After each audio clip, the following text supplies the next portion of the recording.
earlier, most of the time whenever I'm starting these, depending upon what level you think you're at, I'll just focus on macro stuff. A lot of micro gets pretty uh, detail specific. Like, I know you said you understand power spikes, but a lot of power spikes is how quickly you react on it and how you get those spikes. So if you're just constantly pushing the wave, you're going to hit two before them, but it might be under their tower then if they manage the wave correctly, and then you can't do anything with your spike. So while that is a very commonly known, common sense level 2 power spike thing, using it correctly is something that's actually hard to do. Um, and items is a big thing that's easy to do, so I tend to focus on easy ways to improve. Um, for starters, I'm going to turn on just your team's vision. That way I can talk a little bit about some of the expectations you'll have for where the jungler is. It's really easy to predict where the jungler is for the first 10 minutes of the game. Really easy. And the first thing you can do to predict where the jungler is by watching this. You know that they started bottom because they're not here yet. And they're not cheesing you, so you know they started bottom. And because of that, the jungler, whenever they finish their complete clear, right, they're going to be top lane at 3 minutes and looking to gank one of these lanes between 3 minutes and 3.5 minutes. If you don't see them ganking either of these lanes at 3 minutes to 3.5 minutes, that means that they're continuing their clear, they're going to recall, and they're going to end up bottom around 4 minutes to 4.5 minutes. And if you do see them over here, then you can say you're pretty much safe for a while, because they'll still have these camps, and they'll still have these camps, and they'll be doing other shit for a long time. So it's really easy to predict as long as you're aware of it. A lot of people don't even think about the jungler, and then they're like, I got camped, and bottom lane really doesn't get camped. The only reason you get camped is if you're not managing waves correctly at all. Because, yeah. Yeah. Yeah, vision is one of the reasons that it becomes harder to gank it mid game, and by mid game, that's whenever they get their second opportunity to come bottom, because their first opportunity is like their first clear, they finished it, now they're coming down here, right? They just did the whole thing, and now they're coming bottom. Their second time they're bottom is whenever their second buff spawns, and whenever the second buff spawns, most supports have Sidestone, so all of a sudden it's incredibly hard to gank bottom. Something else that I typically talk about at the start of the game, which I kind of skipped over this time, so I'm going to go back to it. I like talking about win conditions. Every team has a slightly different win condition, and I hear a lot of people get really upset when people don't pick meta champions. And non-meta champions can totally work as long as you're aware of your win condition.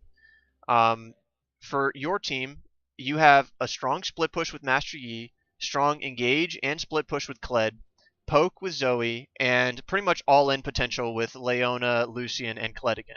So what this means is you have a really strong split push to rotate mid, and whenever they do rotate, your guys are going to be able to get a whole lot with a Leona ult.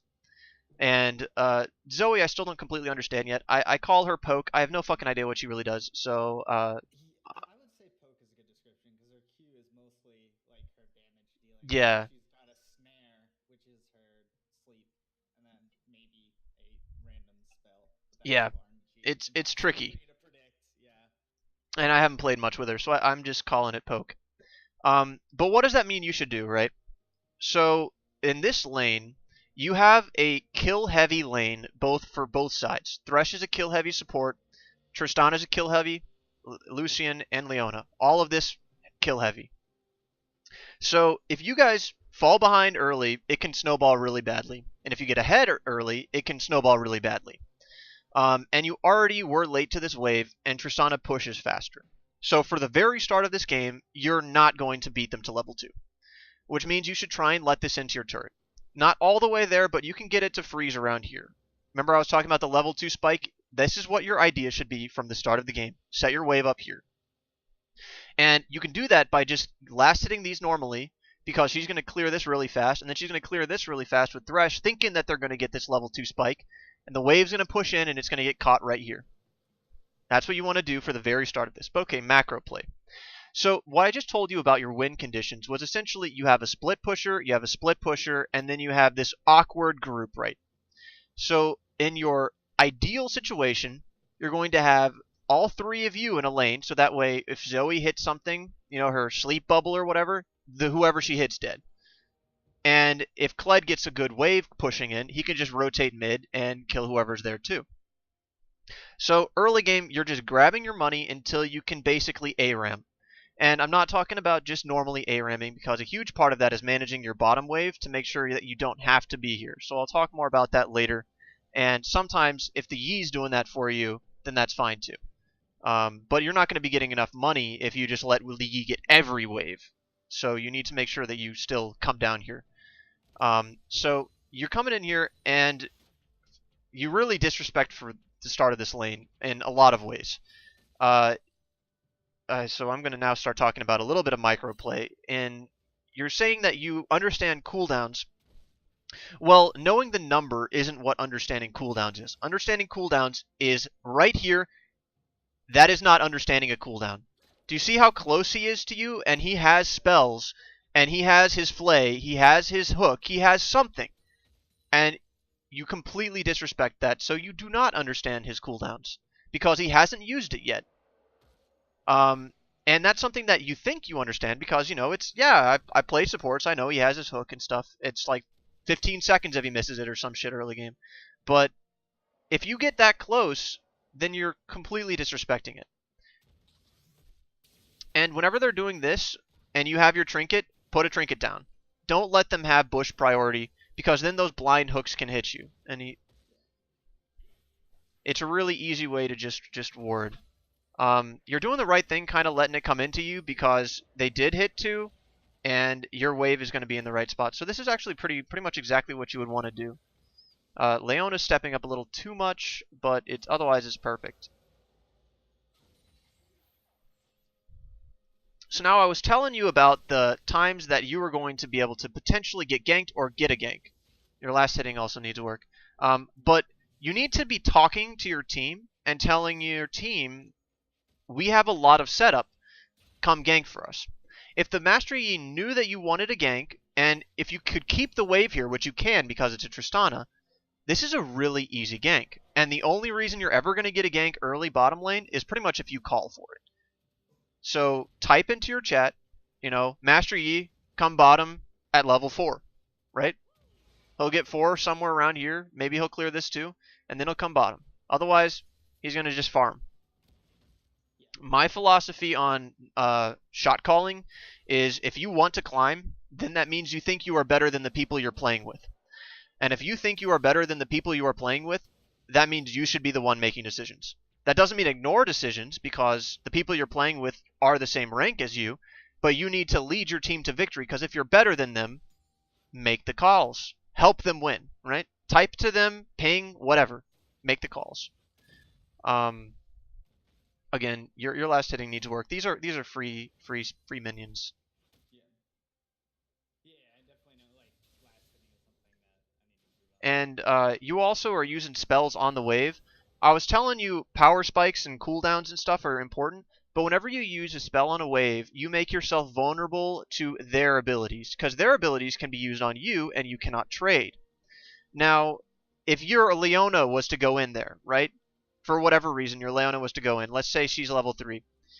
You wouldn't have your Q to follow up that damage. So while your Q is on cooldown, you cannot do anything in this lane, essentially, because you will lose any engage. You will lose if they engage on you. You will lose if you engage on them, because your priority, your most important spell is on cooldown. So don't use that just to get one minion. You can use that to push if you need to, but don't use that for just one minion. Okay. And this is another common problem that I see. So you're either trying to manage the wave here with your pushing, or you're just not sure what to do. One of the ways you can always respond to pressure is by creating pressure yourself. So in this window, you're autoing minions when you should be attacking them. And yes, you attack the Thresh, but then the Tristana comes back in, and you're going back to the minions. This entire time, you're not looking to trade with them, and you're just giving them complete control of this area. See, you stepped up, but you're still just attacking minions. attacking minions, right? Yeah. Tristana's cooldowns, if you're watching those, are like 15 seconds. She just used her Q, so you should be looking to go into this as soon as the spell wears off. She even put her bomb on this, so you should be looking, this is your time to potentially be aggressive. Even though it's a dangerous window soon, they're really far up, and I don't think their jungler would be looking bottom yet. Yeah, that's fair. And Also, then you just see him over here, so. yeah, it wouldn't be very good ganking position. I don't know if you're trying to snipe them through the minions, but you should be trying to do that. That might just be a mechanical thing. Yeah, I think I'm ready. So you had the right idea to actually go back here, but you had the wrong idea to step back into it. Um, Yeah. I definitely think that one step was what lost it was way more than just that one step, but that was where you ended it. Yeah. I always say that plays are set up a minute to 3 minutes in advance because wards last 3 minutes. So that's how you can set it up as far as 3 minutes in advance. But you see your health right here? Yeah. That's 3 minutes of taking the dick. That's 3 minutes of taking the dick. That this whole play right here, you can say that it ended with one step, but it began with this. Yeah, well, I gave him the ability to have kill pressure in the first Yes. Yeah. And that comes from whether or not you're just attacking minions to when you're not using your power to trade with them, but instead to attack minions. And yeah, you did snipe him. But okay, so I'm telling you, watching cooldowns is one of the most important things you can do. And you know that the Thresh has Hook and has Flay. You know that Tristana has both of her abilities. So you should be respecting this minion's death. As soon as this minion dies, you lose so much protection. And you step back into it as this minion's dying. Yeah. And that's where your problem was. Because they weren't going to kill these minions. They were going to get to your tower, and you were still going to be able to get the CS. Yeah. But because you stepped back up or weren't respecting that minion's death way early, you killed yourself. You had to at least recall there, and then this step is where you ended it. Yeah, that's fair. And I probably should have at least tried to attack her on the turret. You know, probably if I got an auto or two off, she might have died. I mean, hard to say. The problem was bigger than that. Yeah. Like the Leona, for example, went in on the Thresh, and that's a targeting choice. But if she went in on the Tristana instead, that would have given you a lot more options. Because now you can't do anything with the Tristana, and now she has no abilities for the Tristana. But Yeah. Because the Thresh had already used his hook. yep, He didn't really have that's something that I normally talk about. That's a cooldown watching, right? That's the way you do. He has nothing, no reason to go in on him. But again, that play can't be taken to just this or just the Leona. It's because this whole time you've just been taking the dick, and then you didn't respect that minion's death. And CS wise, you haven't actually been doing too bad, because the Tristana is doing worse. So, all right then. Items. Okay, that's fine. That's a good choice. Yeah, I think I have itemization generally down. It's one of the easier things I think to get. Yeah. I mean, it's just watching. The only times that I think people make mistakes is how early they get Last Whisper or how late, whenever they might or might not build QSS, and the Grievous Wound item. Those are the three things that I think people don't build when they should. But for normal things, it's just preference to an extent. Like shoes, that's a good first item. This,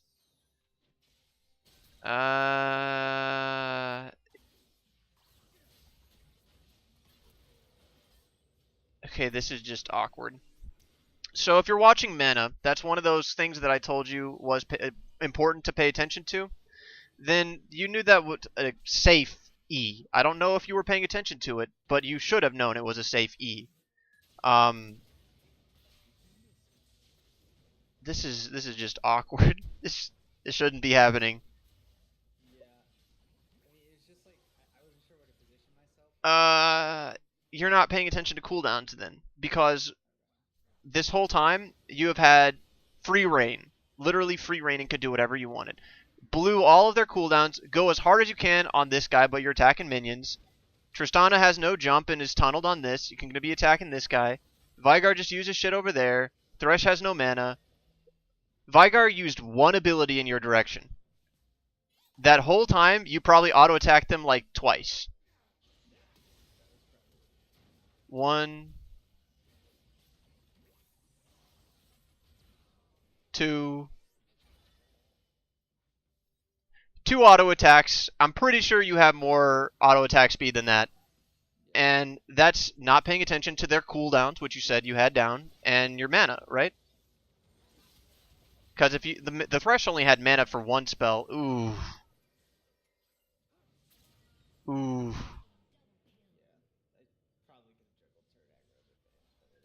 Well, I mean, like, if you just didn't E into it, the stun, you would have had that.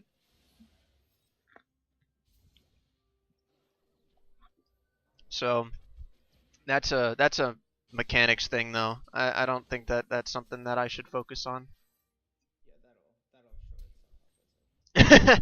Practice. That's all. That's all that you can say about that. I would not be looking for this. Xin is a lot stronger than you. Yeah, and that's also the problem. Yeah, fortunately got away there. Yeah. Go against Leona, but yeah. So this point was a bit hard because I think they stayed snowballing. I was telling you your lane's heavy kill pressure and snowbally. But if you're looking at this right here, the Thresh is really fucking low because he hasn't recalled yet due to greed. And this is a really good fight. Thresh can use his abilities maybe once. He does outlevel you, but he doesn't outlevel Leona. You should be looking to go in on this. So, like, in that instance, well, they kind of left because they were going to run. I wouldn't say chase them, but you should force them off the wave. Gotcha. Because you know that they're doing dragon. You know they're over here. It's just that you know that if he's over here doing something, you're not only preventing him from doing dragon by going aggressive, but you're forcing the Thresh to go back. You're forcing the Tristana to either go in on you or go back. And you don't chase it. Just make this Xin Zhao make up his mind, and you could prevent dragon from being taken. Little bit of aggression over here can go a long way.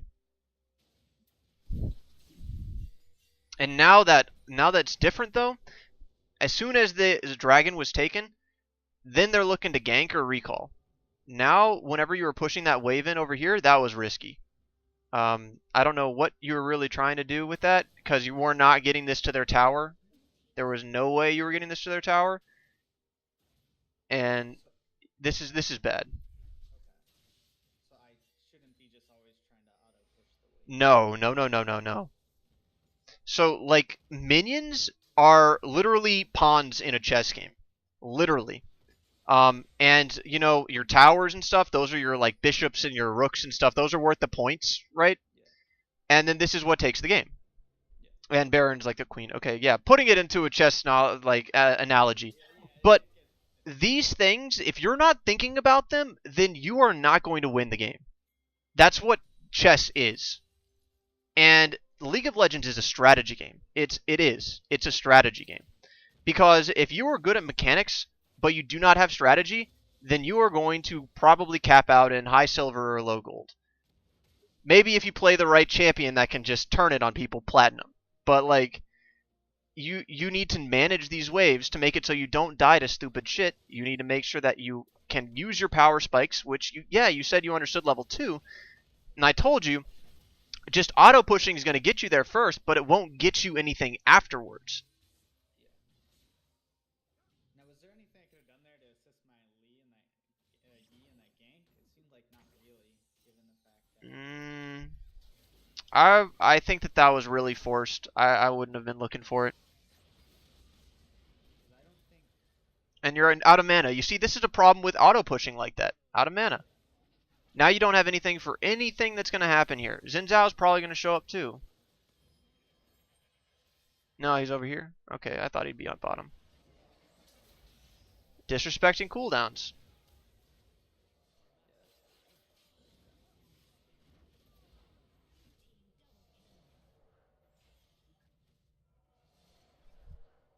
Okay.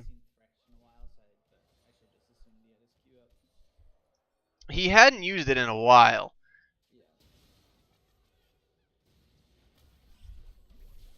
Like, this whole time, he hasn't thrown it out. That's a long time to be holding the skill shot.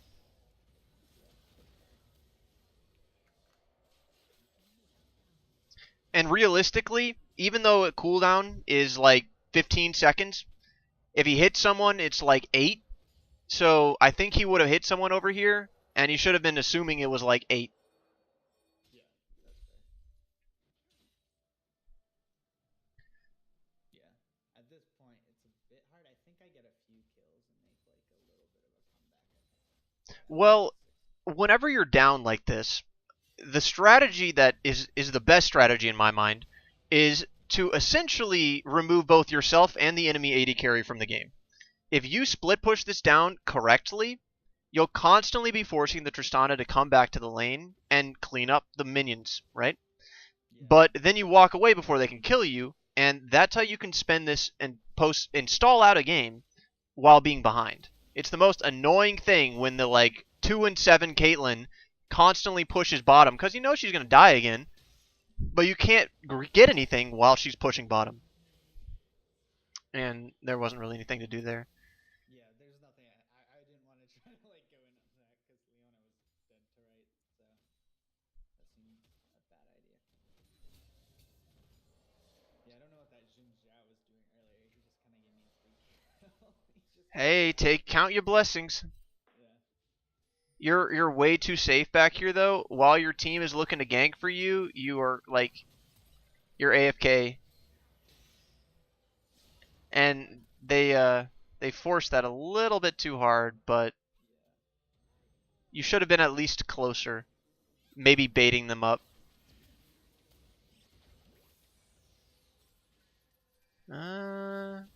Okay. Yeah, I didn't want to fight into that minion wave necessarily. You had full health. That was fine. Okay.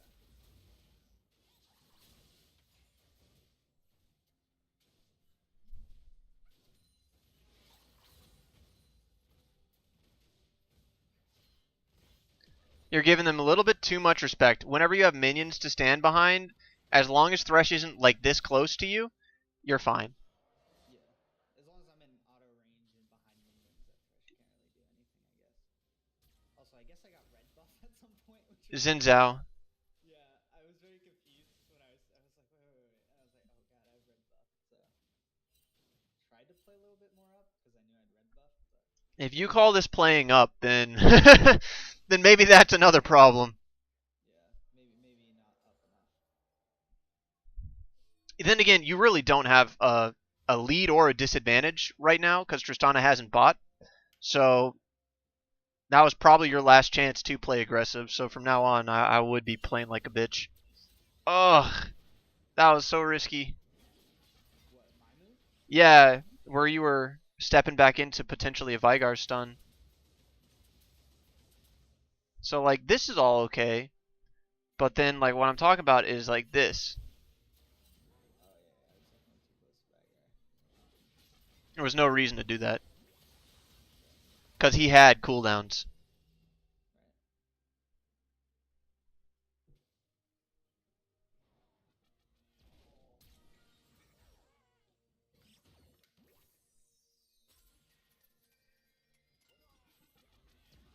Right. Huh. Okay. Um, you don't want to waste time on stuff like this. I see that you're just kind of like hovering around. You need to make sure you're always doing something with your time. Uh, there was no reason to just be waiting over there.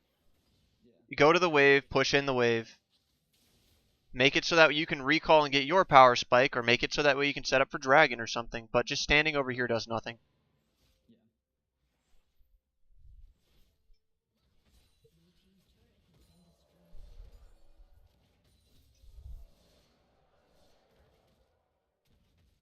Okay, you guys got first turret. That's nice.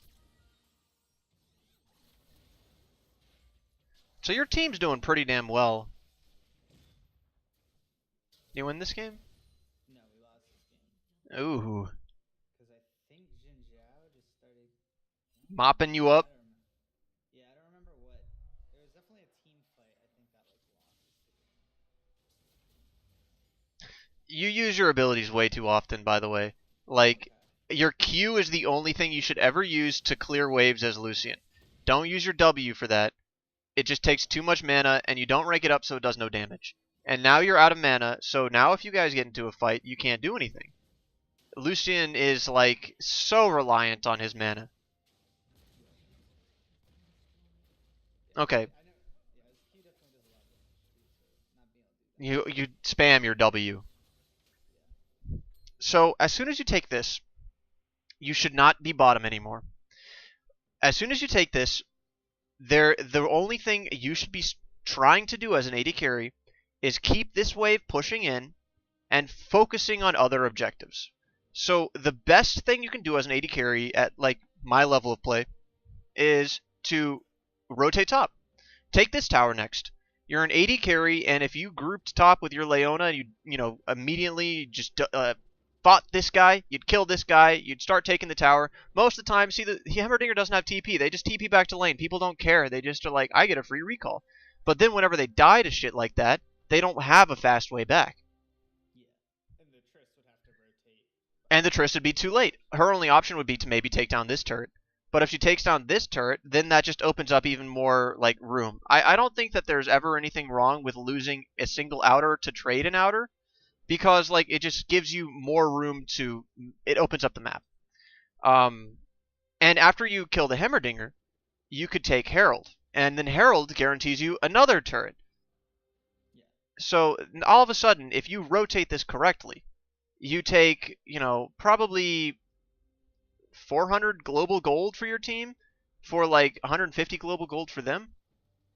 It's a really good move. But if you're staying down here, right, everyone's up. They're all just going to group on this, and you know what? You're low. You've already blown your shit, probably. The Master Yi has, that's for sure. So what's going to happen here is this area that you have limited vision, you're just going to get caught.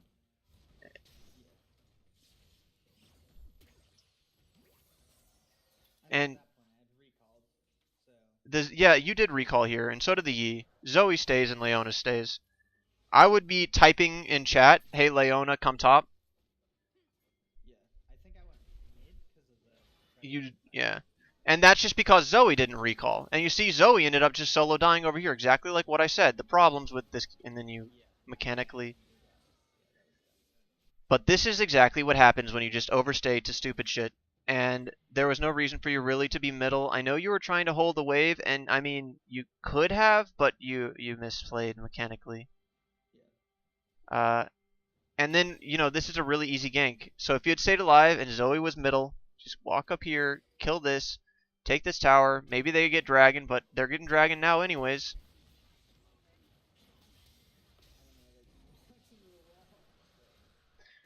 By the way, I think dragons are way overvalued. I think that dragons are something that is nice to have, but you only can get it, like you only should get it if it's like free and there's nothing better to get.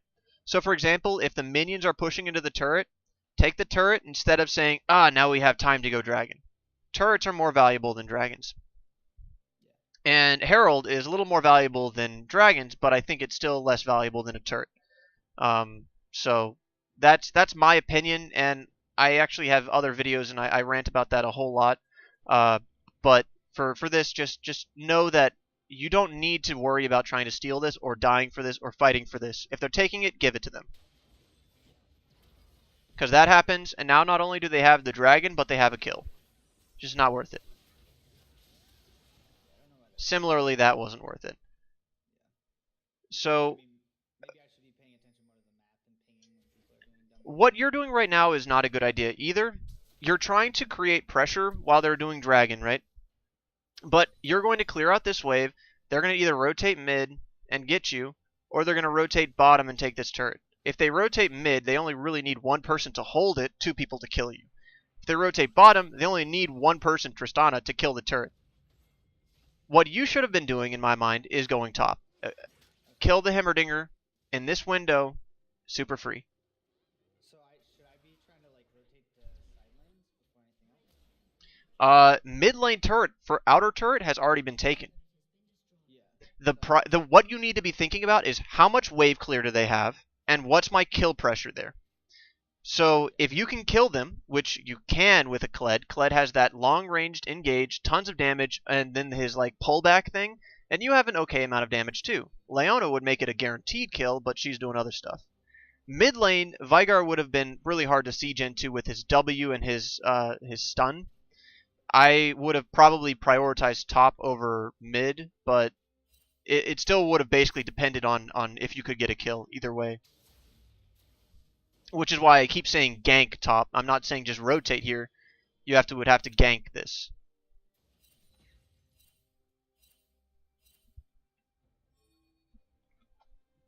Yeah, I probably shouldn't have been sitting in river for so long. You're sitting in river for a long time, but you're also going to be going and catching this, right? I hope so. Yeah, that's fine. This is exactly what you need to be doing to them, though. Making it so they have to respond to a wave just like that. And I honestly can't tell you how I exactly do that, because I actually don't know cooldowns either. I just go by feel. Other people are going to be much better at explaining how to set up slow pushes than I am. There's like a math to it, but basically, I think it's you get rid of the caster minions and right now this is going to be a very good slow push, and you're turning it into a fast push. yeah, I should have been hitting the caster minions and letting them try to lower the canyon. Because now in one wave, this is going to be on their turret, which you might have wanted to do. You really are not good at dodging stuff. With Lucian, who has an E on such a short cooldown, you should not get hit by stuff that's like got a cooldown like that. Yeah, that's fair.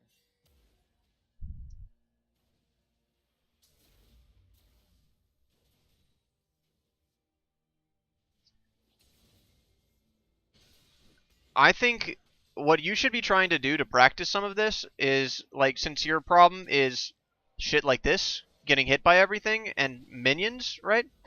I think the best advice for that would actually be spend some time in ARAM and make your mission to last hit all of the minions.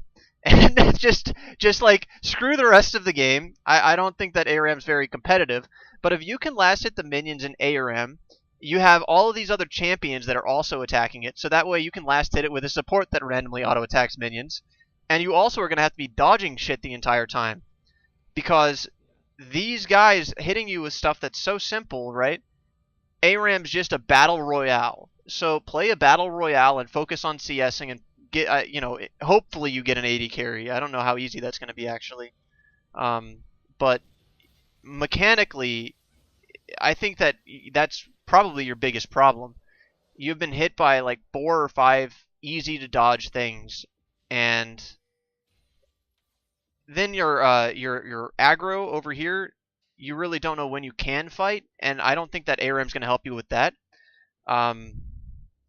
That's really tricky to offer advice for, because you say you already understand cooldowns, but you're playing like they are going to use everything on you and burst you. You literally did 2 autos that fight when you should have done probably 15.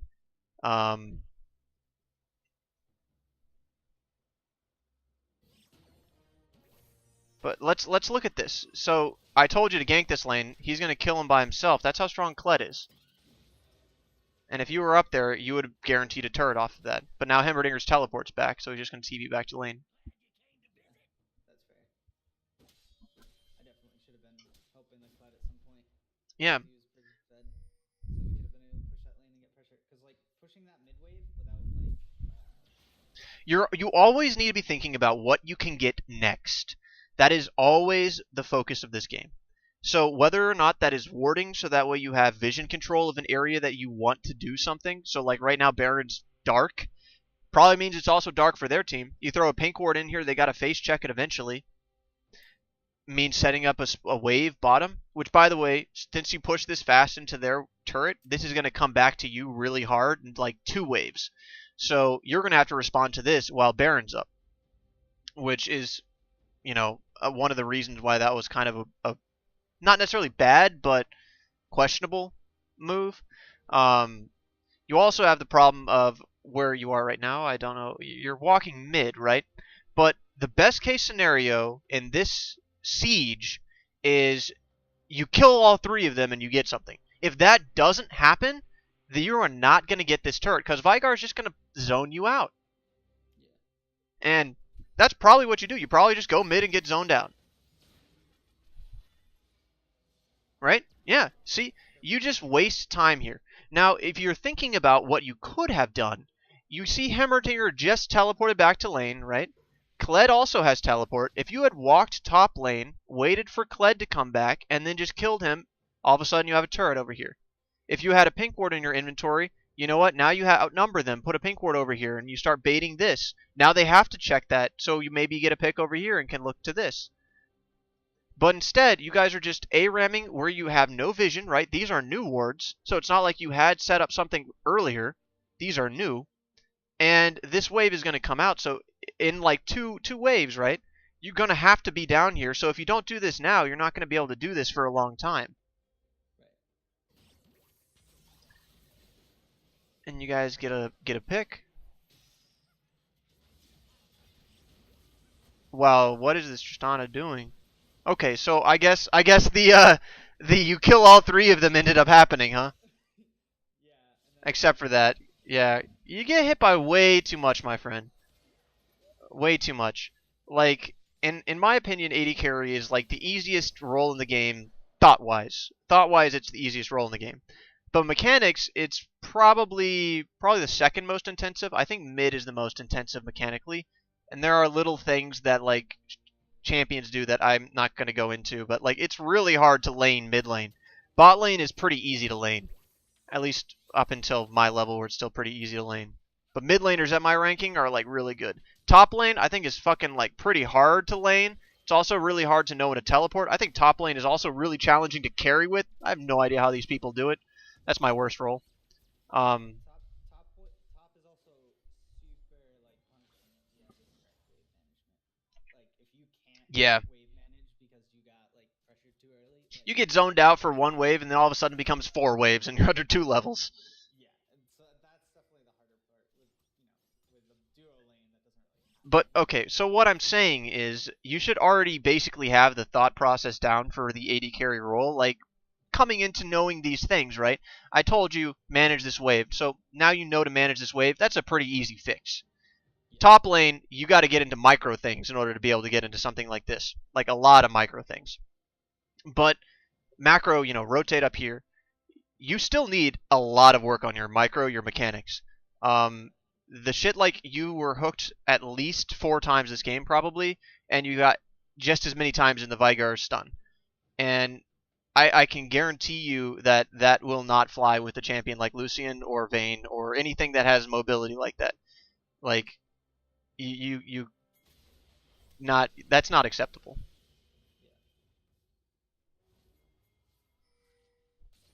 One of the ways you can try and think about that though is I tell a lot of people if you're laning against someone like Rakan, right?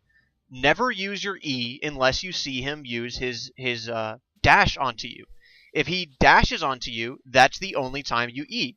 That way you always are able to dodge that spell, which means you dodge damage, you deal damage, and he can never go in on you. Right? So what you should be thinking about with your E is not how do I get closer to them, but what can I dodge with it? Every time, you're only using it to get closer. Vayne, you don't use it to get closer generally speaking. You use it to dodge.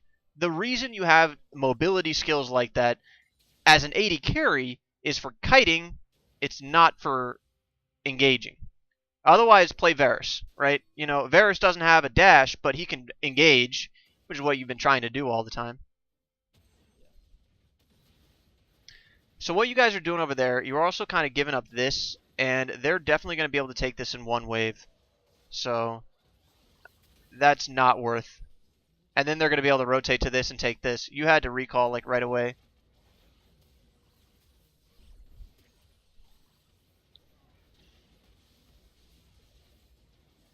And see, it was easy once you were able to go in on it to kill them, but your team wasn't able to go in on it because you guys weren't there.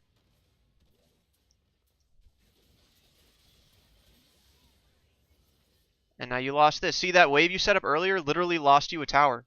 By itself. Just the minions.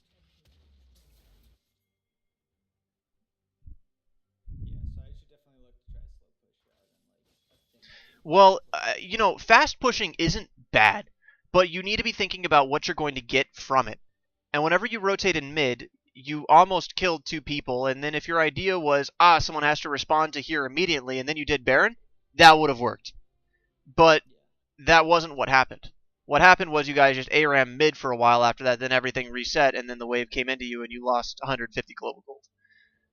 So you weren't thinking a play ahead. You were thinking, I got money here. Which, I mean, I do too sometimes. I'm not immune to my own, like, mistakes. It's super easy in hindsight. Everything is. And, you know, there's so many times where I'd even say, like, I'm going to get Godove here. I'm going to stay anyways. And then I die. It's like, it's super obvious, but it's obvious in hindsight. And sometimes it's obvious, like, in foresight. You just are like, nah. I want that money. I need that Infinity Edge or whatever. Yeah, I guess it's kind of that sunk cost fallacy in a way. I don't know. Like, if I don't stay here, I'm not doing anything, and then you die, and you lose it anyway. Yeah. So, you guys traded Dragon for Turret. I never think that's worth. I already told you my opinion on Dragons. Dragons are worth, if I was going to give them like a point value, like 1 point, while Towers are worth like 5 points. So, like, this is like hardly worth anything. And you see what happens? You even lose another one. Okay. So Tristana here, right? Tristana is something good to learn from. So what the Tristana did here is perfect. She went top because she knew you guys were going to be pressuring this. I think she would have known. Did they have any wards anywhere? No, they didn't have any wards over there. But you were down here cleaning up this wave, so it was still safe from the get-go. That was a really excellent play. You knew where the enemy champions were going to be. So you rotate here, and you get objectives. You need to learn how to do that too. And that's forcing people, right? The whole purpose of pushing a wave out slowly is to force people to go to that lane while you do not have to be there. That's why you're able to get good fights and how you're able to win games at any point in the game. Because you know what outscales anything? Numbers advantages. You know how you can get numbers advantages? This. So that's a really important thing to learn. Yeah, and by that point, I was pretty much stuck in my base. Alright, yeah, so I'm pretty sure you just kind of gave up here. I see the game just kind of end within the next few minutes. So highlights, your laning aggression is you focus way too much on the minions. So let me go back to the early game, and I'll tell you the same thing I told someone else recently, and I'll try and give you a few pointers with it. You have a few windows that you should be looking to trade with people. The first window is whenever they've used their cooldowns, right? Or if they've used their cooldowns, you know you can trade. The second window that you know you can trade is by watching minions. So there's two things you can look for when watching minions. If you have nothing to last hit, you have no reason to not look to trade. So you can go ahead and look to trade.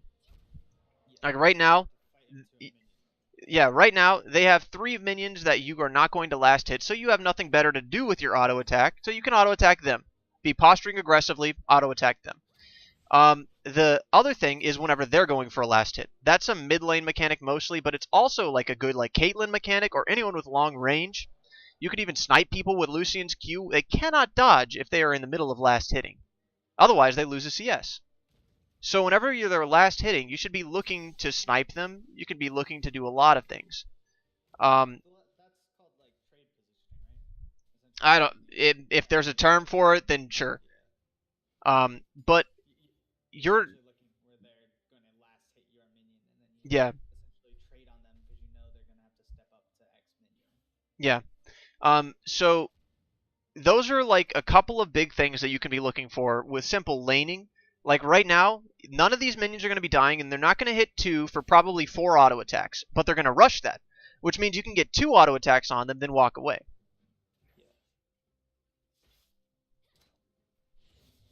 And now your guys are in a weird position, but you've been holding your auto attack, and I think you're doing that specifically to get it to your turret, so I'm giving you some credit there. I told you that you wanted it at your turret. Alright, so I told you those couple of things to look for, and you also, in hindsight, right, know to position behind minions. But you should always be watching when your minions are going to die in relation to skill shots. So always be respecting Misfortune's double up, Thresh's hook. All those things are reliant on a minion wall. So sometimes you just gotta walk back to your tower. And you know what's really important about waves like this is you, in theory, don't have anything that's going to kill these minions, so you can let that all the way up if you wanted to. A lot of the times I see people who are trying to get the minions way out here when there's like 2 on their own side, right? And the 2 on their own side, one of those dies and all of a sudden you get engaged on. Well, there was nothing that was going to kill the 4 or 5 minions that, you were going to be like trying to last hit, because you only had like 1 alive on your side to attack them. So just let it to your turret. You don't have to play aggressive. You don't have to go for those last hits up here when it's going to make it to your tower.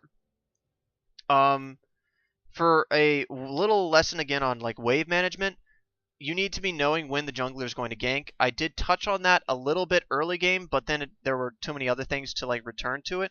But like 3.5 minutes, if you don't see the jungler anywhere over here by 3.5 minutes, he's coming for you. That's the mentality of it. And that means by 3.5 minutes, you start letting the lane come in, or you don't push. Like you gotta be managing the wave like that. You spam spells on the wave. That's not good in relation to what I was saying earlier. You want to make sure you always are in position to trade. The window of trading is when spells are on cooldown. And your spells were on cooldown a lot, and you were out of mana a lot. That's a big player over here. You were looking at not fighting because you thought their shit was up. Then you also were diving because you thought their shit was down. You really need to pay more attention to those cooldowns. And it's not hard whenever you narrow your search, right? Their team has 2 cooldowns you need to concern yourself with. Veigar, his box, and Thresh's hook. Everything else you should not be in position for, really. Xin Zhao becomes a problem later because he can't dash to you. He has to use his dash before you go in on him, or else you're fucked. So later on you have 3 things to worry about. But essentially everything else you should be pretty easy time with. Thresh should never be close enough to flay you. The Heimerdinger's really only good at layering that stun, so you should be pretty good with dodging that. And Tristana should not jump on you. She's only going to jump on you if you got crowd controlled. So now whenever you're thinking about it, there's only 2 cooldowns you need to watch for throughout this entire fight, throughout every fight early game. Hooks and boxes.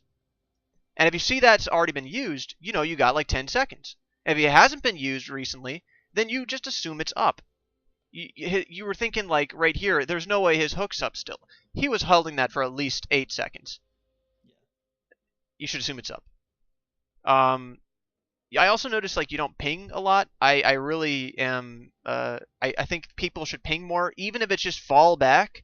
Whenever these people were ganking for you early, it always turned out bad, and you were like, I don't know what I was supposed to do there. Well, you know what you could have done? You could have pinged fall back so no one wasted their time. But instead, he's down here, and now he's down here. He's trying to get something. So. And then, like, lastly, the rotation thing, which I think I explained enough earlier. Yeah, I think I got that part. Okay. You got any questions or anything?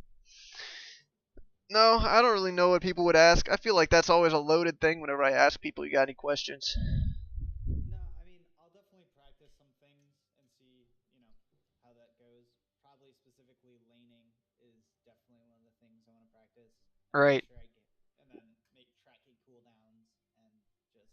So, I got a video that I made for someone else today earlier, and at the very end of it, I bring up a replay of one of my own games, and I talk about when to trade from like my own gameplay experience and how to respond to ganks, because he responded poorly to some ganks. So I'm going to suggest that you watch that as well, just part of it, to see when I go to trade, because I played